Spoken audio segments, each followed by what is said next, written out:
The story of Cindy Testerman and Judy's tragic deaths is one that will leave you questioning how far a person is willing to go when pushed to the edge by addiction and desperation. What appeared to be a quiet neighborhood quickly turned into a scene of chilling murders, each tied to a deeply disturbed mind.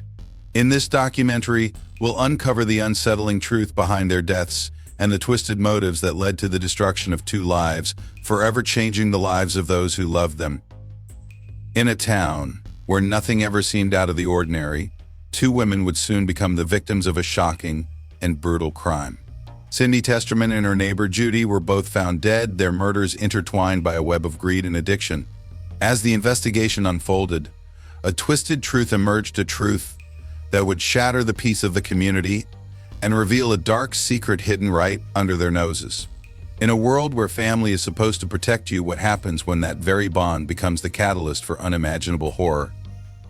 It was an unassuming morning in a quiet suburban neighborhood where Cindy Testerman lived with her stepson Ryan McGuire. The sun was shining, and the birds chirped outside her window, creating the perfect picture of suburban peace. Cindy was a woman who loved her family and always kept to herself, living a quiet life. But things were about to take a dramatic, horrifying turn. Cindy had been noticing strange things in the neighborhood lately. Her neighbor, Judy, had always been somewhat of an enigma. She was friendly but kept to herself most of the time. Cindy had noticed over the past few weeks that Judy had become increasingly withdrawn. Her phone calls were often unanswered, and she hadn't been seen outside for days. It wasn't like Judy to just disappear like that. At first, Cindy thought nothing of it. People go away for various reasons: vacations, family matters, or even personal time. But when Judy didn't show up for days, Cindy's curiosity got the better of her. She decided to check in on her neighbor just to make sure everything was okay. As Cindy walked over to Judy's house, she couldn't shake the feeling that something was wrong. The yard was overgrown, the blinds drawn tight, and there was an unsettling stillness in the air. It felt like the house had been abandoned. Cindy knocked on the door, but there was no response. She tried calling Judy's phone again, but still there was no answer. Something about the situation felt off, and Cindy's instincts told her to dig deeper.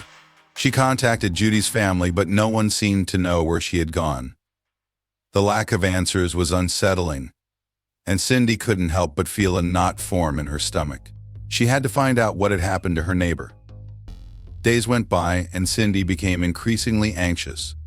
Her suspicions grew, and she began to wonder if Judy's disappearance was linked to something darker. She started noticing odd things: strange men coming and going from Judy's house late at night, the sound of footsteps in the dark, and whispers in the neighborhood. Cindy didn't know what to make of it, but one thing was clear: Judy's disappearance wasn't just a random event. She had become obsessed with finding out what happened. But what Cindy didn't realize was that her search for answers would soon make her the next target. The dark forces at play in her quiet neighborhood were far closer than she could ever have imagined. Unbeknownst to Cindy, her discovery of Judy's odd disappearance had already sealed her fate. There was someone willing to do whatever it took to keep their secret buried. Things took a devastating turn when Cindy's son, Robert Testerman, came home one evening after work. The house was eerily silent, and he immediately felt something wasn't right. As he entered the kitchen, he found his mother lying on the floor, unresponsive. A chilling panic swept through him as he rushed to her side, shaking her desperately. But it was too late. Cindy was dead. Robert immediately dialed 911, his voice full of panic as he explained the horrifying scene.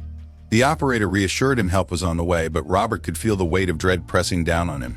He knew something terrible had happened, and it wasn't just an accident. The police arrived, and the investigation began. It was clear that Cindy hadn't died from natural causes.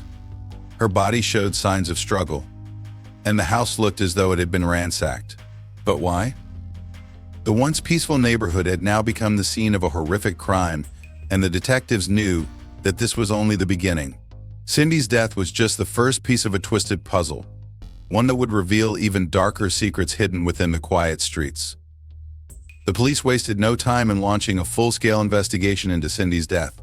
As the scene was processed, the officers quickly noted several unsettling details. It didn't appear to be a simple robbery gone wrong. The house had been ransacked, but there were no signs of forced entry.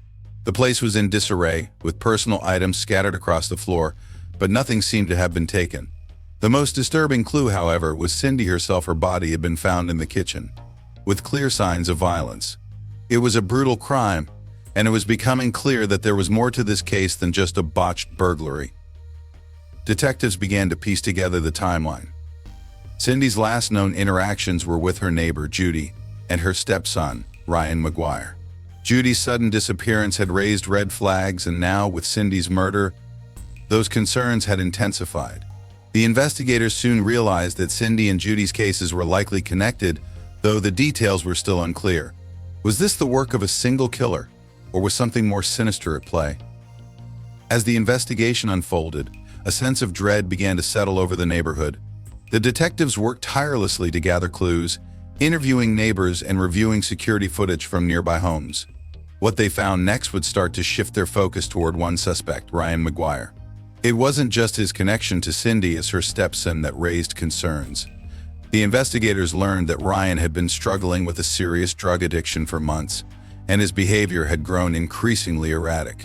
Cindy had expressed concern over his condition, and there were whispers that Ryan's issues had led to violent outbursts in the past. But it wasn't just his troubled past that put Ryan in the spotlight. The investigators uncovered something even more damning: Cindy's stolen credit cards. Shortly after her death, these cards had been used at several stores, and the purchases were traced back to Ryan. His attempts to cover his tracks only made him look more guilty. But the detectives needed more evidence to build their case. Was Ryan simply a desperate addict, or was there something more to his involvement? The breakthrough came when they reviewed home surveillance footage for his property. The footage showed a young man interacting with Cindy outside her house just days before her death. The man's face was partially obscured, but there was no mistaking the connection. He was Ryan.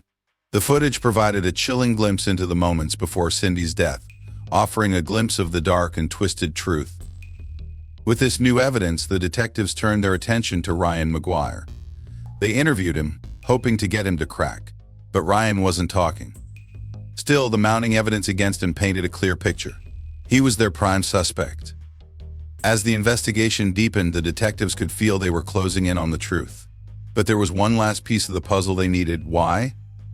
What had driven Ryan to murder his own stepmother? Little did they know, the true horrors were only just beginning to unfold.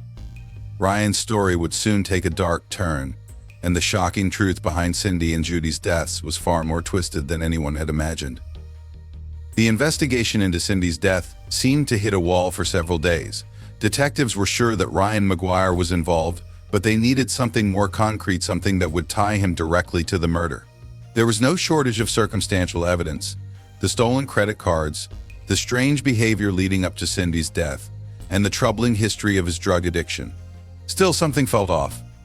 They couldn't just rely on speculation. They needed the truth. Then, in a stroke of luck, a breakthrough came when investigators turned their attention to the surveillance footage from Cindy's home. Cindy had installed security cameras around her property to keep an eye on things, something she did out of precaution after a recent break-in in the neighborhood.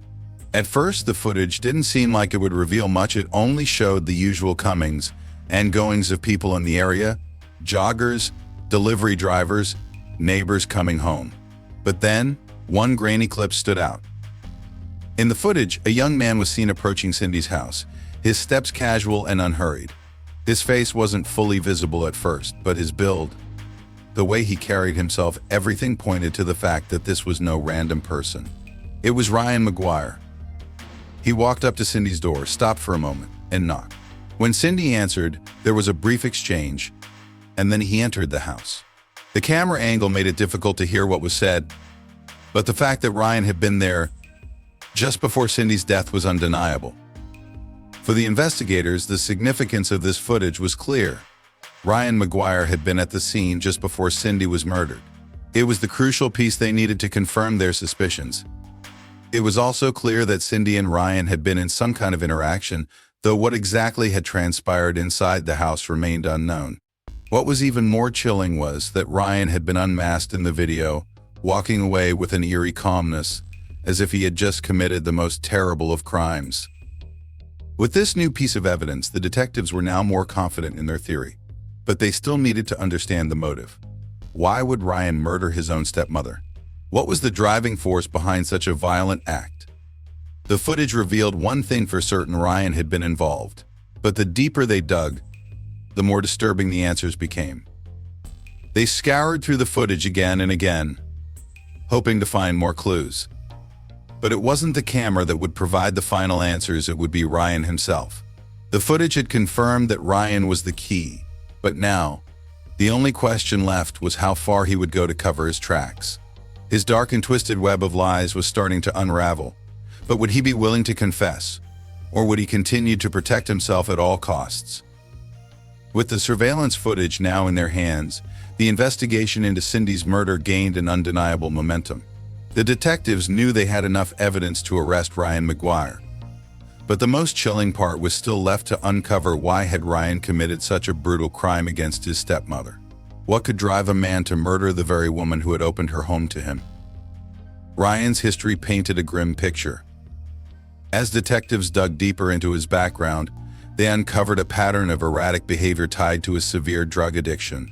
He had been struggling for months, maybe even years, with substance abuse. Cindy had been aware of his issues and had tried to help him, offering support, shelter, and even money. But as Ryan's addiction worsened, Cindy became increasingly frustrated. She had tried to intervene, even suggesting rehab, but Ryan had rejected her help. He was spiraling out of control, and no one knew just how far he would go to feed his destructive habits. Ryan's drug addiction was not just an isolated issue, it had a profound effect on every aspect of his life. He became more manipulative, more desperate for money. In the weeks leading up to Cindy's death, his behavior had grown increasingly erratic. He had begun asking Cindy for money more frequently, sometimes with no explanation at all. He often disappeared for days at a time, only to show up again with a more convincing excuse. Cindy had started to see through his lies, and her concern for him turned to frustration. At one point, she even told Robert, her son, that she was afraid Ryan might hurt her. But there was more to Ryan's behavior than just addiction. As the detectives pieced together the timeline, they found evidence that Ryan's desperation had reached a new low. Cindy had recently discovered that Ryan had been using her credit cards, racking up charges to fund his drug habit. When she confronted him, the tension between them escalated. Cindy, unwilling to turn a blind eye any longer, had told him that she would report the stolen cards to the authorities. Ryan's reaction was one of cold defiance, and it was clear to the detectives that this had been the breaking point. Cindy's discovery had sealed her fate. In the days before her death, Ryan's desperation had only deepened. The stolen credit cards, the looming threat of being exposed, and his ever-growing addiction made him feel cornered. He believed that if Cindy didn't back off, he would be caught, and his life would spiral out of control even further. In a fit of rage and panic, Ryan made a decision that would change everything. He would kill Cindy to silence her. What followed was a gruesome and cold-blooded act. Ryan, knowing his stepmother's routine and movements, lured her into a deadly confrontation. Cindy's life ended in an agonizing moment of violence, and once she was dead, Ryan began covering his tracks. The house was staged to look like a robbery, and he used her credit cards to make it appear as though Cindy had been killed in a random crime. But he had underestimated the thoroughness of the investigation and the mounting evidence against him. As the detectives closed in on Ryan, they were sure of one thing: this wasn't just a crime of passion. It was a calculated, desperate act driven by addiction, greed, and a complete disregard for human life. The truth had come out, and with it, the twisted reality of what had happened in Cindy's home. But there was one final piece of the puzzle left to uncover. Had Ryan also been involved in Judy's disappearance? Or was that another twisted chapter in this unfolding horror? As the investigators closed in on Ryan McGuire, the pressure mounted. He was the prime suspect in the brutal murder of Cindy Testerman, and they now had overwhelming evidence to prove it. The stolen credit cards, the surveillance footage, and his increasingly erratic behavior all pointed directly to him. But there was still one lingering question: did Ryan also play a role in the mysterious disappearance of his mother, Judy? The detectives could sense that the truth was closer than ever, but they needed one final piece to tie it all together. Ryan's arrest was inevitable.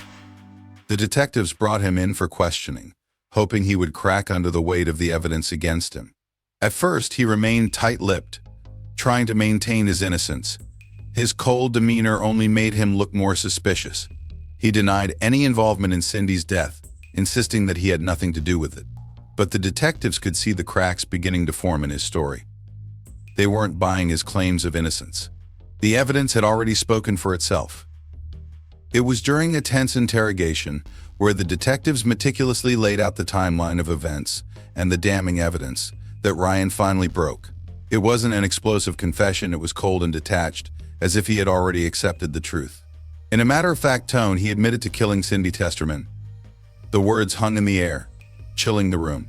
But it was the reason behind the murder that shocked the investigators. Ryan's confession painted a disturbing picture of a man consumed by addiction and greed. He spoke with disturbing clarity about his desperation to feed his drug habit, and the fear that Cindy would expose him.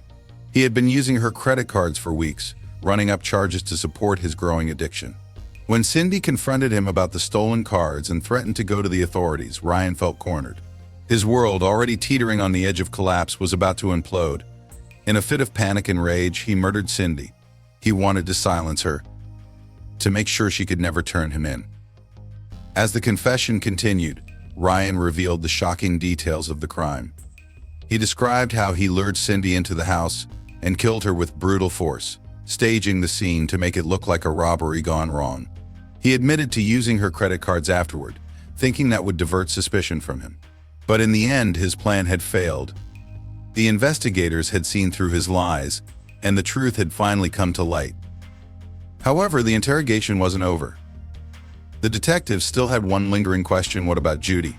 Ryan had remained eerily quiet on the subject, but the detectives pushed him further. They hinted at the connection between Judy's disappearance and Cindy's murder, suggesting that Ryan might have been involved in both.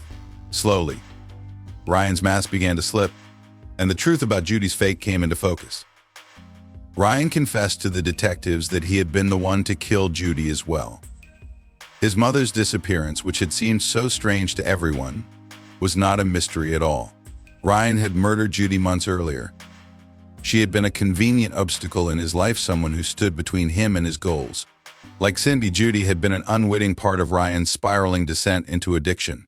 Judy had begun to question his behavior, just as Cindy had. She had noticed his increasing instability and was starting to worry about his dangerous actions. When she began to demand answers, Ryan feared she would expose him. So in a fit of panic, he had taken her life too. Ryan's cold indifference to the murders was chilling. He described both killings with an unsettling lack of emotion, as if he were recounting a mundane event. For him, the lives of Cindy and Judy had been expendable, mere obstacles to his twisted desires. His confession revealed the full extent of his depravity. He had killed not once, but twice without any hesitation. The final bombshell came when Ryan explained his actions in even more terrifying detail. He had concealed Judy's body in a nearby wooded area, hoping that it would never be discovered. He had thought that, once she was gone, his life would return to normal, and he could continue his destructive path without fear of being caught. But as time went on, the pressure mounted, and Ryan realized that he could no longer hide from the truth. In the end, Ryan was arrested and charged with 2 counts of murder. His confession, though chilling, provided the answers that the families of Cindy and Judy had been desperately searching for. But the emotional devastation left in the wake of his crimes was profound. 2 lives had been brutally taken, and the repercussions of his actions would be felt for years to come. Ryan McGuire was sentenced to 2 consecutive life terms for the murders of Cindy Testerman and Judy. The courtroom was silent as the judge delivered the sentence, the weight of the tragic events settling over everyone present. The story of Cindy and Judy's murders had come to a close, but the pain would linger for the families left behind. For the detectives, the case was a grim reminder of how addiction and desperation can drive someone to unspeakable acts. What had started as a quiet neighborhood mystery had unfolded into a chilling tale of murder, deception, and greed. Ryan McGuire's confession had revealed the horrifying truth, but it had also exposed the darkness that can exist within a person, no matter how ordinary they may seem on the outside. The case was closed, but the haunting memory of Cindy and Judy's tragic deaths would remain, a painful reminder of the horrors that lurk beneath the surface of everyday life.